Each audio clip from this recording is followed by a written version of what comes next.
எழுதுகோலை கொண்டு வெள்ளையனை விரட்டியவர். அச்சமில்லை அச்சமில்லை என அச்சமின்றி வாழ்ந்த அகில் பறவையவர். ஜாதி வரைக்கு தன் கவிதை வரிகளால் சவுக்கடி கொடுத்தவர். பார்ப்போற்றும் மகாகவி பாரதியவரை போற்றி பெருமைப்படுத்துவோம். தமிழகத்திலே பிறந்து உலகளவில் போற்றப்படுபவர் மகாகவி பாரதியார். இவர் நாட்டின் விடுதலைக்கான உணர்வை மக்களிடம் தன் பாடல்களின் மூலம் தூண்டியவர். விடுதலை பாடல்களை மட்டுமின்றி கண்ணன் பாட்டு, குயில் பாட்டு போன்ற தொகுப்பு பாடல்களையும் இயற்றியுள்ளார். இதில் பாப்பா பாடல் என்னும் இவர் இயற்றியது குழந்தைகளுக்காகவே இயற்றியது.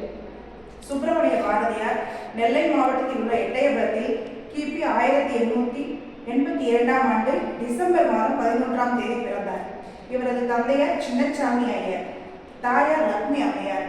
பாரதியாரின் இயற்பெயர் சுப்பையா. இவர் எழுதிய கவிதைகளில் ஒன்று, எவரையும் வெற்று காகிதம் என ஒருபோதும் எண்ணாதே, ஒரு நாள் அவன் பட்டமாய் பரப்பான், நீயும் அண்ணாந்துதான் பார்க்க வேண்டும். துன்பம் நேரும் சமயத்தில் அதை கண்டு சிரிக்க பழகுங்கள், அதுவே துன்பத்தை வெட்டும் வானாகிவிடும்.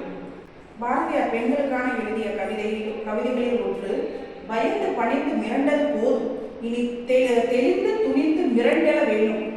மழலை மனம் மாறாத உன்னை வன்புணர வருவாயில் மாற்ற வேண்டியது அவனை, மாற்றவும் காண்போம்.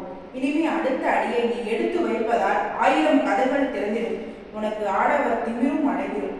விதி என்றும் தேங்கிவிடாமல் வீரம் கொண்டு வெளியெழுந்து வா.